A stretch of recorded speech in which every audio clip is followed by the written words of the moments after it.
Hello, everyone, and welcome to another episode of the 8-Bit Adventures podcast. I am your host, Sean Hayes, and we're here to bring you another week of this week's geeky news and various sundry topics.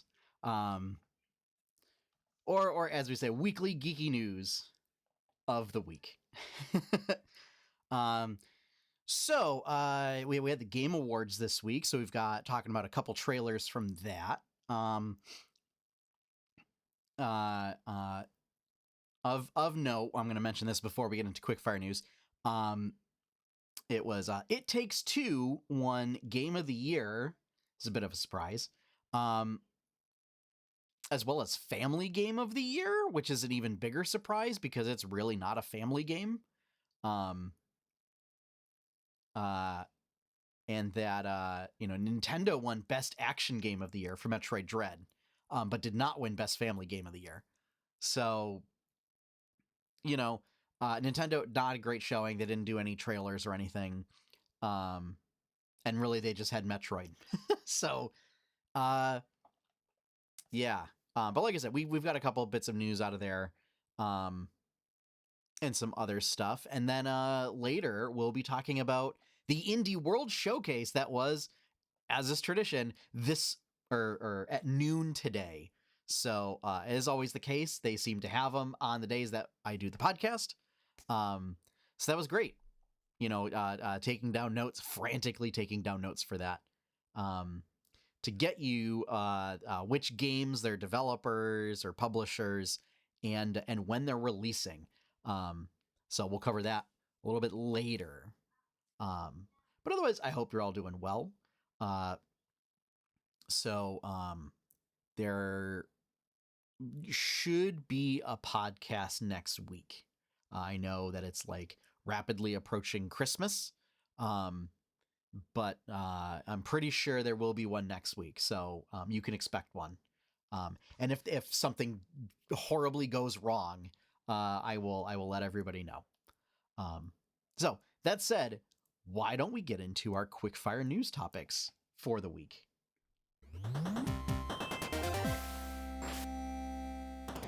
Another week, another headline for Activision-Blizzard, as always. This time, Chief Administrative Officer for the company and former admin for former President Trump, Brian Bulatao, sent a letter to employees asking them to, quote, consider the consequences, end quote. It's part of a larger quote of unionizing, basically. The exact quote was something to the fact, like, considering the consequences of signing your name to the legal documentation over to the CWA, and then you can no longer negotiate directly with your managers. Now you have to go through them, because that's been working so well for employees at Activision-Blizzard.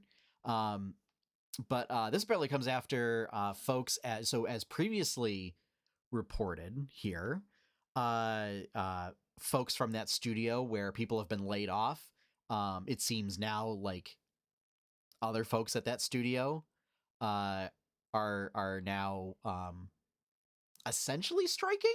Like, they're just kind of like refusing to work over that.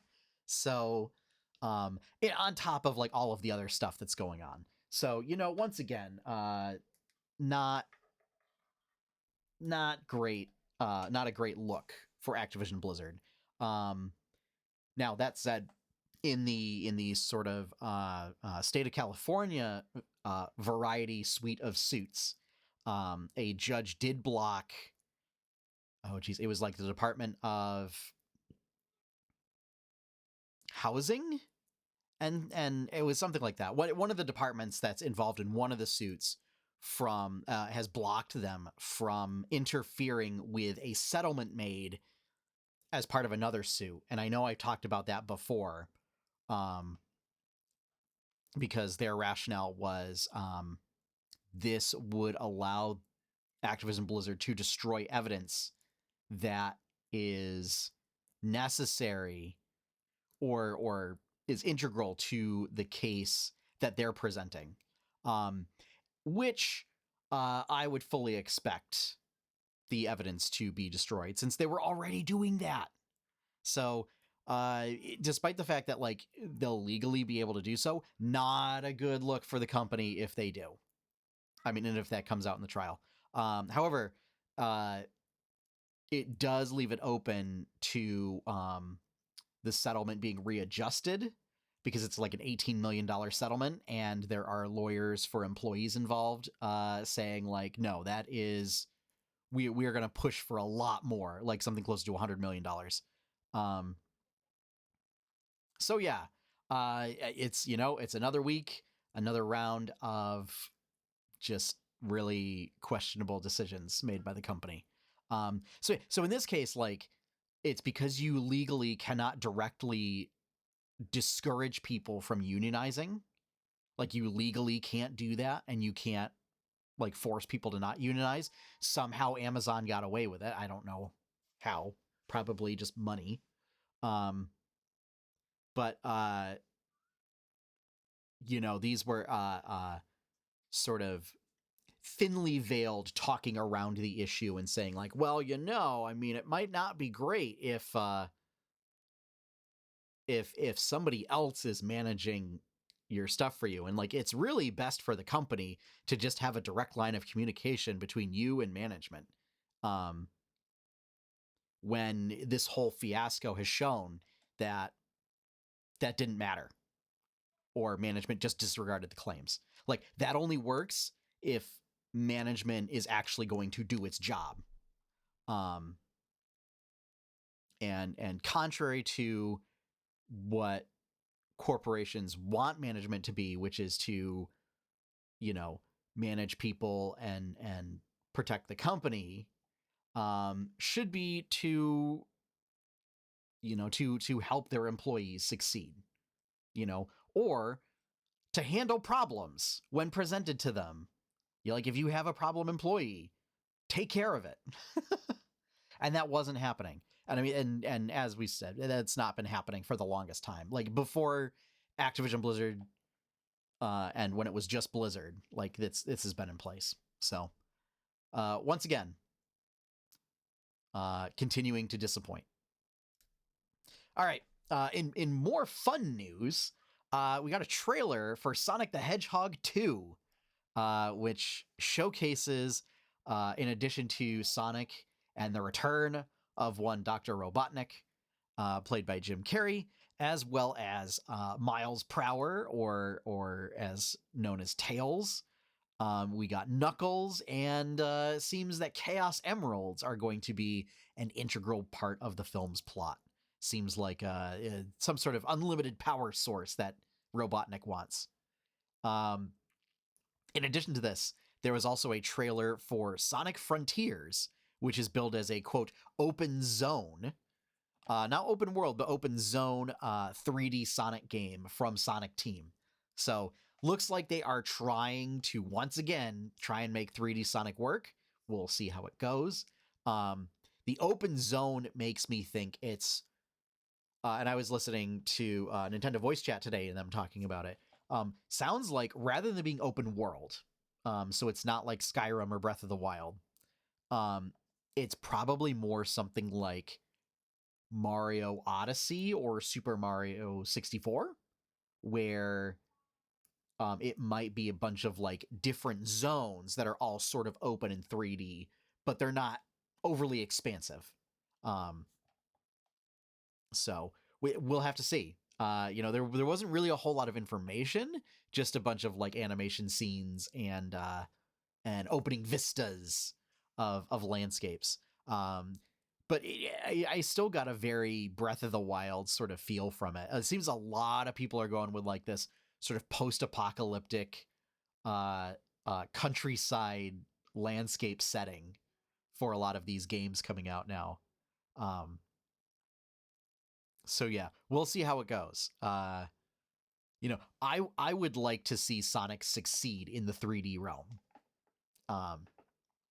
If only for the fact that the team has kind of failed to do so consistently, time and time again. I would like them to get a win. So, all right. Up next, Final Fantasy VII Remake Intergrade is coming to PC, folks. This is why I wasn't too concerned about, oh, I'll never get to play it because I don't have a PS4 or PS5. It is coming to PC. If you're watching the live show tomorrow, December 16th, and if you're listening to the audio version today. However, it's coming to the Epic Game Store. So, I can already hear the folks boo, hiss, boo. I have to admit, I don't have any bad blood for Epic having a game store and putting stuff on there and getting exclusivity and things like that. I just, the only reason why I tend to not buy stuff in the Epic Game Store is it does not have native support for the Nintendo Switch Pro Controller, whereas Steam does. And it's kind of a pain to buy something on Epic and then have to reroute it through Steam, because then it means I have multiple stuff running, like multiple programs running, all just to be able to use my controller, because I don't want to go out and buy an Xbox controller. And the fact that Xbox has weird button layouts compared to a Switch controller, that are backwards because Microsoft wanted to be different. So it is coming to the Epic Games Store. It is supposedly, I can't remember if it was $70 or $80. But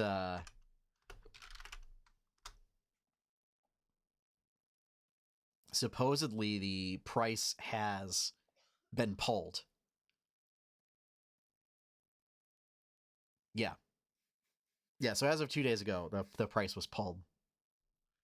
Presumably for pre-orders.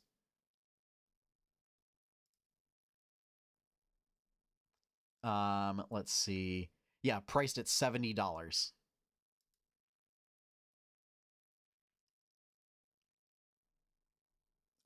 Which compared to other AAA releases on the service and on PC, like that's a lot. And the fact that it is a 2-year-old game and there's nothing new about it. Like Intergrade already came out for the PlayStation. So it's just a port. So we'll see. My hope is that it will eventually come to Steam, where maybe it'll be priced a little more reasonably. Who knows? So yeah. That's, I mean, it's playing it mostly for the gameplay.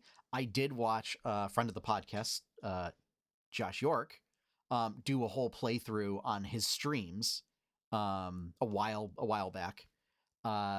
So like I kind of already been spoiled for like the story.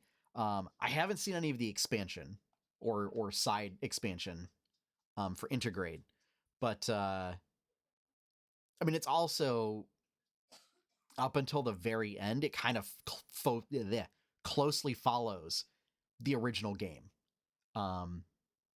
With like a whole bunch of stuff padded in the middle to like make it a 60-hour experience. So, like if it never comes to Steam, I'm probably not going to pick it up. But it's, also like it's no big deal. So, but yeah, for folks that, are willing to pick it up, hopefully you get a price drop on it. And there you go. December 16th, which is either tomorrow or today, depending on when you're listening to this episode. All right, next up, Star Wars Eclipse. So this is a High Republic era game, Star Wars game, by Quantic, who is known for doing sort of very narrative-driven games. Very sort of looks like fast-paced action. So whether it follows in the style of being more of a narratively driven game with QuickTime events, or it's now like a full-fledged action game, remains to be seen. The trailer looked really good. You know, a lot of interesting stuff going there. I couldn't tell at the beginning if it was High Republic or not, but then they showed like Trade Federation ships, and it was like, oh, okay, all right, there we go. So yeah, I am always excited when somebody other than EA gets to make a Star Wars game. So good on them. Let's hope it's something cool. Finally, Tunic. You remember Tunic? That was shown at E3 2017. It's like a little isometric Zelda-like game, a cute little fox hero that like does Dark Souls type dodging. Yeah, it's finally got a release date, March 16th, 2022. There is a demo out on Steam right now, and yeah, it's adorable, and it's kind of hard. But I'm so glad that this is actually like happening, because it was, for the longest time, there's just no talk about it, and it was like, oh no, like this looked like such a great project, like, and just did it like completely fall apart? Like, what happened? I need to know. But yeah, no, it's March 16th. My guess is that it got hit pretty hard with delays from COVID. So yeah, I'm excited for that. I actually haven't picked up the demo. That's something that I should do, because I was really excited for it. And I love the fact that like it does little runic language in game, which I think is neat. You know, I just love little details like that. So, all right, that is going to wrap up our quickfire news for this week. So why don't we get ready and prepare for our deep dive into the Indie World Showcase.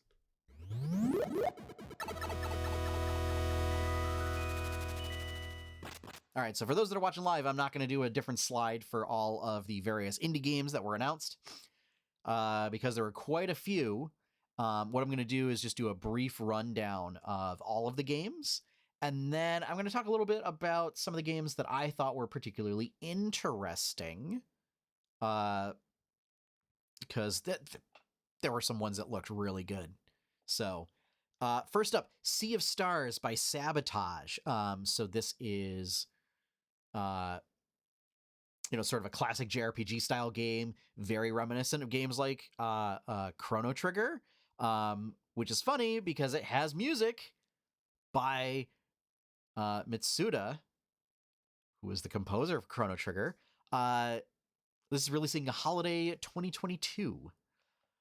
There is Alicia by Underscore, which is coming out spring 2022. Locomotive by Robust Games, summer 2022. Afterlove EP by Pixelnesia, coming in summer 2022. Dungeon Munchies by Chorus, which is available today. Figment 2 by Bedtime Digital, in February 2022, with a demo later today, or a demo out now, I should say. Let's Play Oink Games by Oink Games, available today.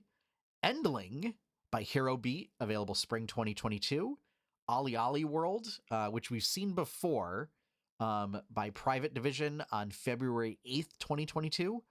River City Girls 2 by Way Forward has music by Megan McDuffie, who is the composer from the original game. We're definitely going to talk about that later. Summer 2022.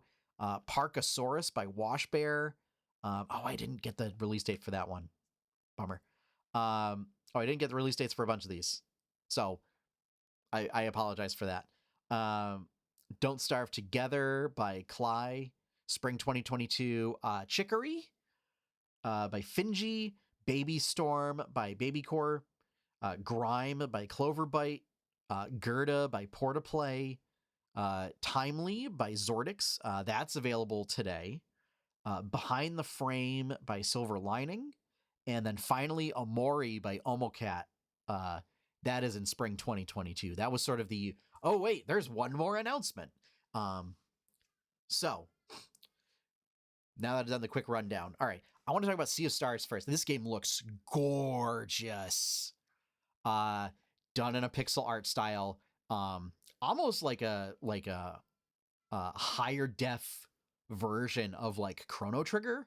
Um, it seems very heavily inspired by that. A lot of locales look very similar. Um, and it plays off of, you play as like two main characters, one who represents who gets like their power from the sun and one who gets their power from the moon, and you use your abilities and your magic to like fight off monsters from some sort of evil alchemist. Uh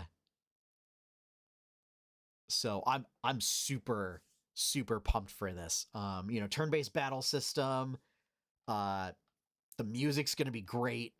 Um no word if there's going to no word yet if there's going to be little hints and throwback and like refer Easter eggs to those other games. Like I know there is one by the Chrono Trigger team where it's got like a frog character in it. Um but yeah, super pumped for it. Uh so that is Sea of Stars. Um Dungeon Munchies was another one that caught my caught my interest. That is available today. It's like a roguelike where uh you are a zombie. You're a dead guy. And you get brought back by Simmer, who's sort of the necro chef. And she brings you back to, I don't know, help her like take over the world or something. And what you do, you go out and like you defeat monsters to get their parts to then like cook into dishes that give you permanent buffs or temporary buffs or something. But it affects your gameplay, and like that's how you get your power ups. So, um, you might defeat like a banana monster. That like there's some sort of like anthropomorphic banana that keeps showing up. Um, that gives you like bonus melee damage or something.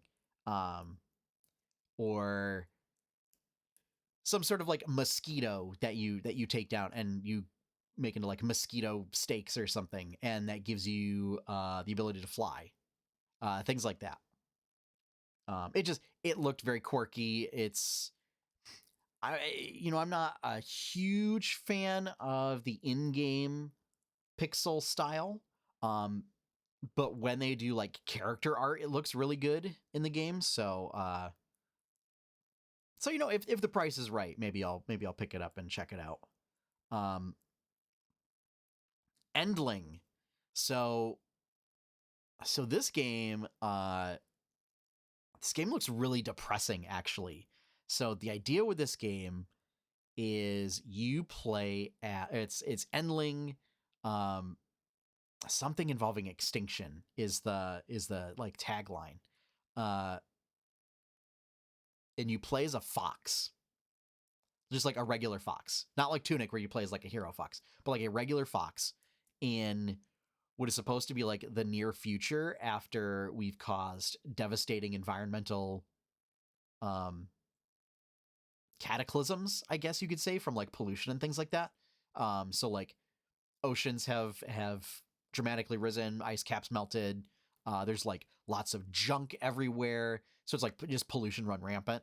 And it's you're just trying to survive and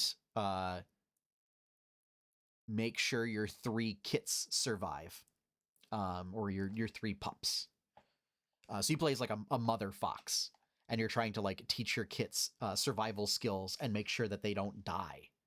Um, I don't know if I can do it, folks. I wanted to talk about it because like the team really wanted to the development team wanted to focus on giving you a personal view as to like the environmental impact of the problems that like consumerist culture causes.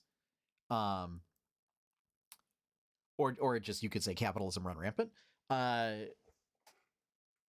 and so it's also like if you get caught by humans, like it's over, like you're done.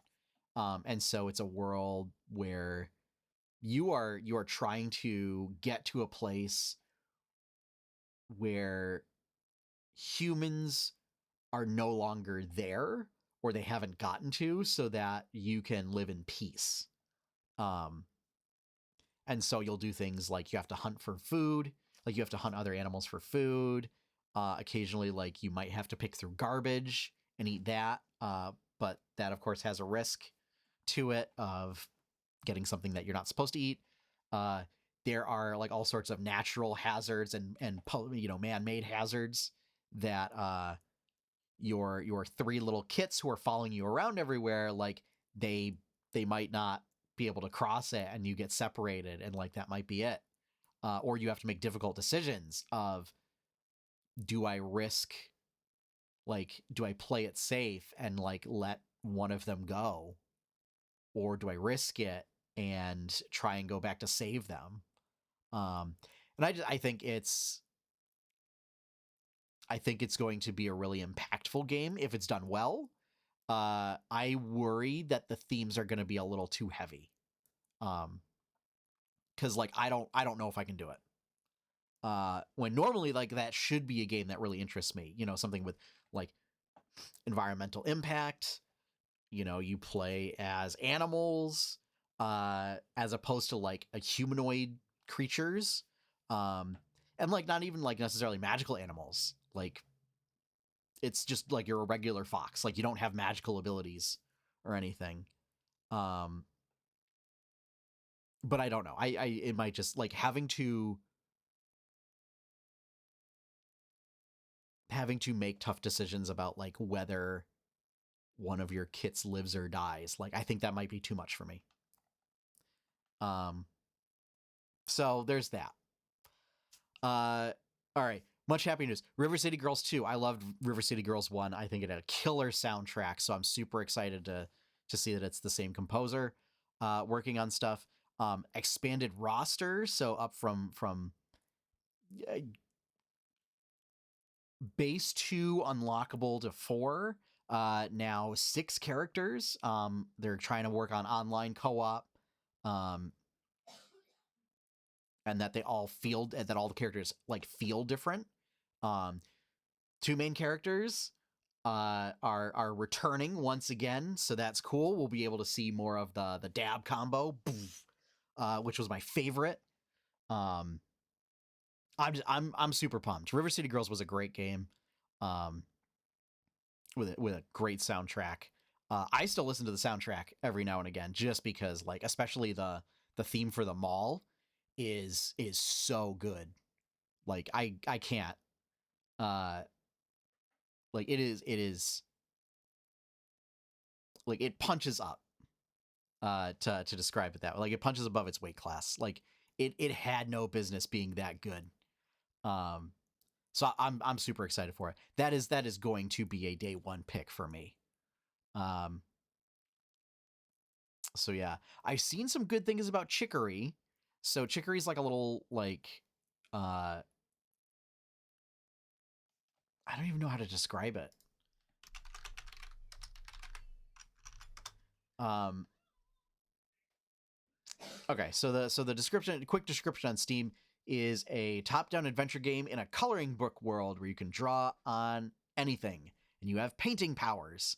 Um, like you wield a magic paintbrush to explore, solve puzzles, and help animal friends. But it's also like it's an unlikely hero kind of story where it's like you are trying to bring the supplies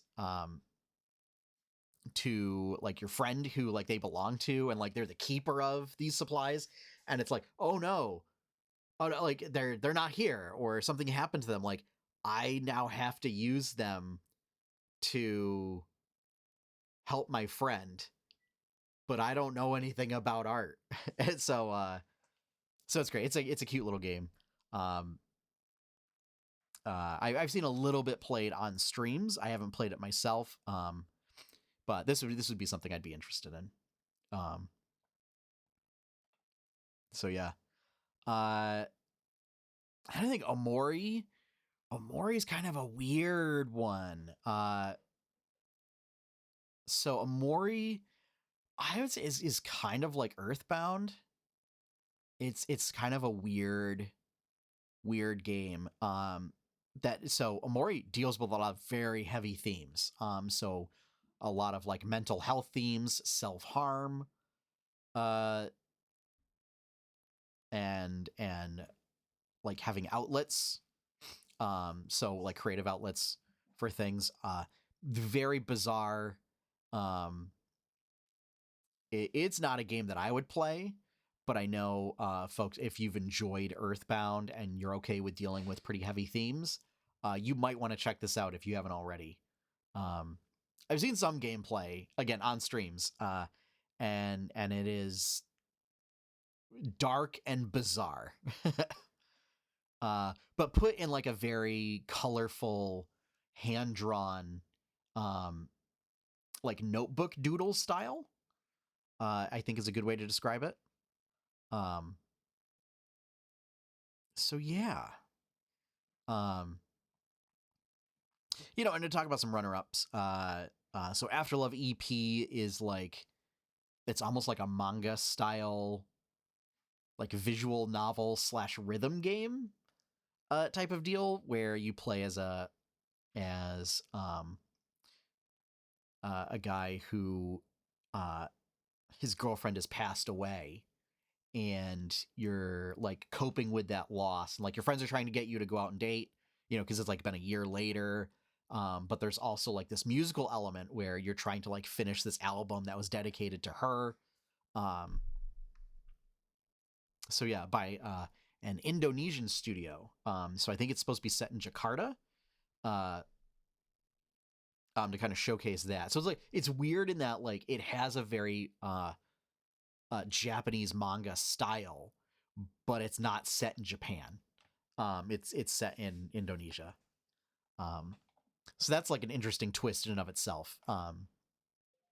Because typically, when you see that style, like it's almost always either in Japan or it would be set, like in the United States somewhere. Um, um, so yeah, I'm looking back to see if there was anything a little, any other tidbits. Parkosaurus is sort of like a Jurassic Park simulator type, Jurassic Park like park management simulator type game. But it's got sort of like blocky, cutesy graphics to it. Don't Starve Together has been an indie survival game, sort of like creepy, spooky survival game staple for a while. Um, they didn't really show a lot for like the later ones, like Baby Storm, Grime, Gerda. They didn't really. It was difficult to get a big feel for them, because they were kind of in like that Quickfire segment where they just like show bam, bam, bam. Here's Indie World Showcase. Here's Indies. Here's Indies. Uh, oh, sorry. But yeah, ultimately, I think I'm most excited for Sea of Stars, and I think after that, River City Girls too. Um, with Dungeon Munchies is in there somewhere. Um, Alicia kind of has just that like, it's not quite Breath of the Wild, it's not quite Dauntless, not quite Fortnite vibe to it. Um, I worry that like a lot of the movement didn't seem very tight. Uh, so I worry that it won't control well. But it's like a dungeon, um, sort of exploration game with like puzzles and narrative elements where you're like trying to awaken gods, but like awakening gods also can like awaken other beings that cause boss battles, type of deal. Um, Let's Play Oink Games is like a collection of like micro board games. Um, so if you're into that, uh, I would say go for it. We are plenty full up on board games at the moment, so I don't want to start picking up digital board games. Uh, so there's that. Um, Yeah, and that really is it. I'm gonna look up Timely just because they did a little bit more on that. It says stealth puzzle adventure where you control time like a media player. Uh,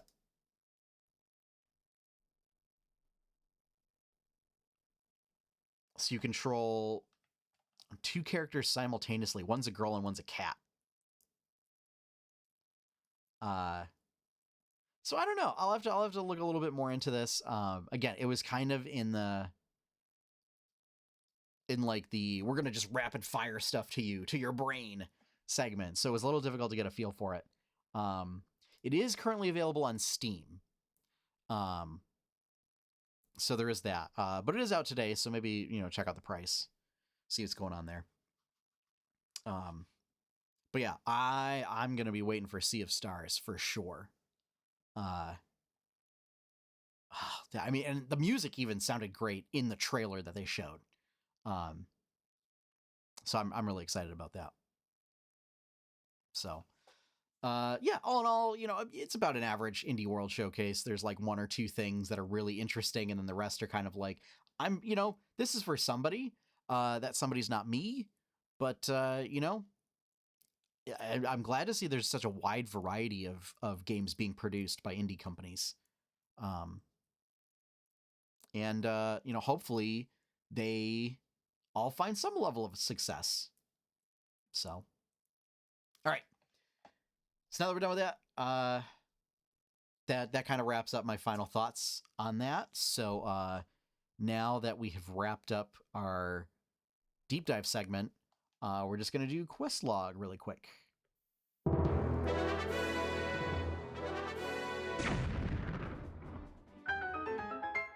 All right, folks, I unfortunately have to report that I only got 3 out of 7 comics done. Not a great week.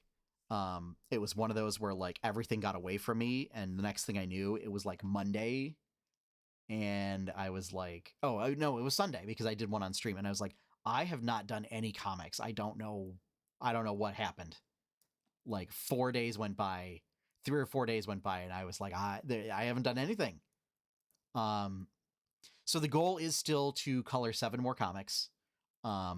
Is I really want to try and get all 100 done by December 31st, 11:59 p.m. We'll see. I currently have, I think 16 or 17 left. So, a little bit of a tall order. A bunch of those are only single panel comics, though. So that's always a lot easier than multi-panel comics because I'm not duplicating work. So hopefully that happens. I'm going to do as a side project as well. I talked a little bit about this on the Skyrim stream that I did the other night. But one of the Discords that I'm in is a Discord for one of our friendly local game stores. And there was discussion of sort of the errata, the latest round of errata for D&D books, namely Volo's Guide. And, folks are once again upset about stuff being removed from species options. When really it's not that big of a deal. It's like alignment is being removed.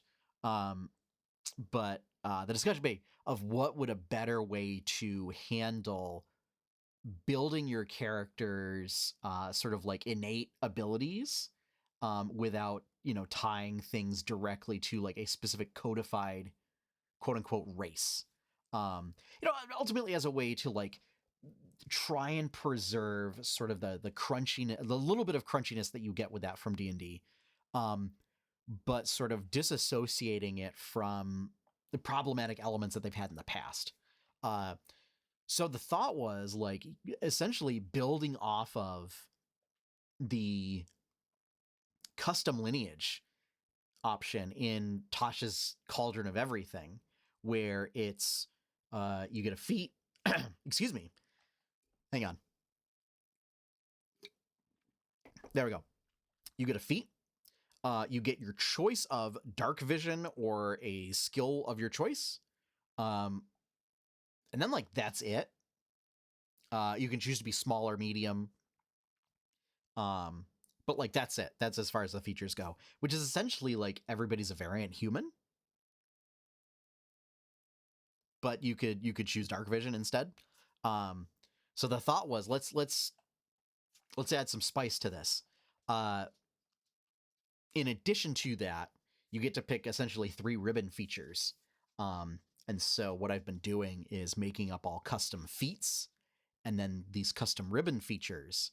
And then essentially what you'd be able to do is mix and match as you see fit. This kind of works for my own homebrew setting because it's supposed to be sort of 80s-esque. So like there's plenty of pop culture stuff in the 80s where you've got like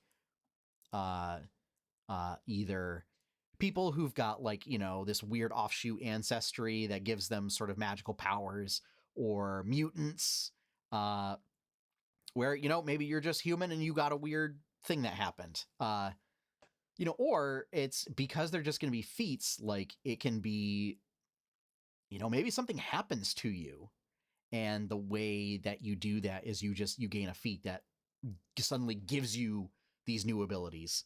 And the goal is to kind of bring them in line with like existing feats, which, like, you know, if you wanted to pick an existing feat as your option, like you could, you know, especially if you wanted to play something closer to human, like you don't have to play something super fantastical. And ultimately, like, if you were to say, well, like, I want to be a human, you know, you could just pick a feat that like doesn't have sort of fantastical stuff related to it.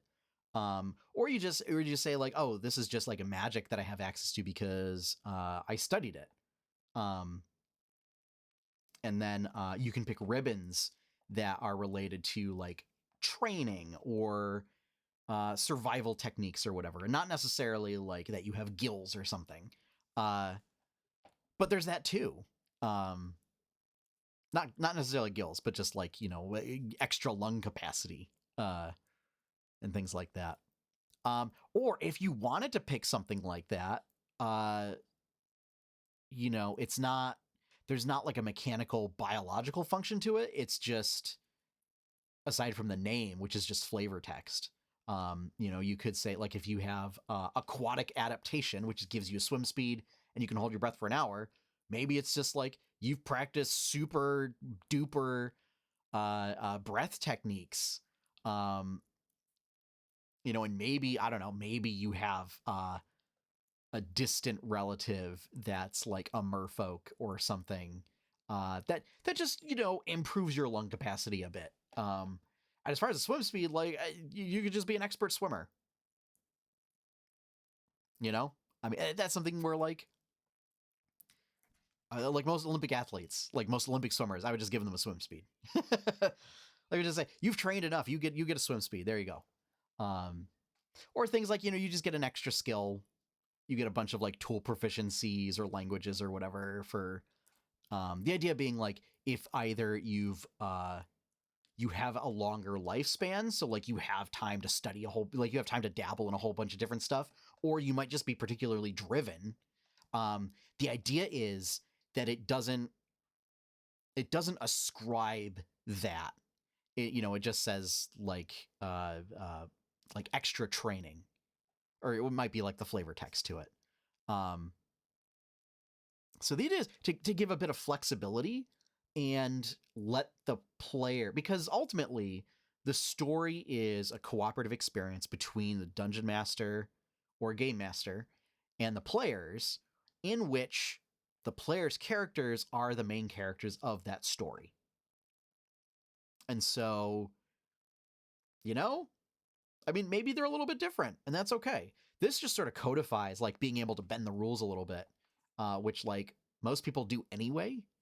While also, because things are a little sort of modular, allows you to do a little bit more sort of interesting concepts without having to be like, all right, well, I got to create a custom lineage in D&D for this, you know, and have like all these special rules and try and balance it with everything else where like it's all set and ready to go. You know, I was thinking like if a player wanted to play as like an like an awakened animal. I mean, technically speaking, you could do that with this. I haven't created something for like changing your type to beast, but there's also precedent for like changing your type to Fey, or a construct, or an ooze, or a monstrosity, or an undead sort of a thing. So it's not that far-fetched. So yeah, so that's just a little side thing I'm working on. I'm going to try and not let that affect my ability to get comics done, though. The only complication is that we are traveling this weekend, so I essentially lose like 2.5 days that I could devote to getting this done. So, so we'll see. We'll see. The goal, of course, is to set the goal and try and meet the goal. If we don't, we don't, and that's okay. It's okay to not meet your goals, especially if you've got stuff going on. Like, that's fine. And it's okay to. One thing we all need to work on is being okay when that happens. So, all right. That is going to wrap up this week's episode. Thank you all for joining me. If you would like to see more content from 8-Bit Adventures, you can check out our newly redesigned website over at 8-bitadventures.com. Of course, it would help if I do the right link in chat. If you'd like to help support that content, please consider becoming a patron over at patreon.com/8bitadventures. Every little bit helps. You can become a patron for as little as $1 a month, which is 20% of the cost of a Twitch subscription. So just some food for thought on that. Sadly, it is $1 more than a Twitch Prime subscription, so there is that. But you get early access to comics. You get behind the scenes content. So one of the things is when I sort of finish doing a lot of this sort of custom lineage stuff, I'm going to throw it up there. And there are some patron exclusive comics up there. So thank you to all of my current patrons. Thank you very much for your support. If for some reason, it's not in the works to throw financial support, just showing up, just being here is also a great help. So thank you for that. If you listen to this podcast on the audio version, if you would consider leaving a 5-star review on iTunes or the Google Play Store, that just helps search rankings and everything. Really appreciate that too. So our opening theme is One Up by Professor Shy Guy. You can find his work over at professorshyguy.bandcamp.com. And with that, we're signing off. So as always, have fun, happy gaming, and enjoy your pie cake. Take care, everyone.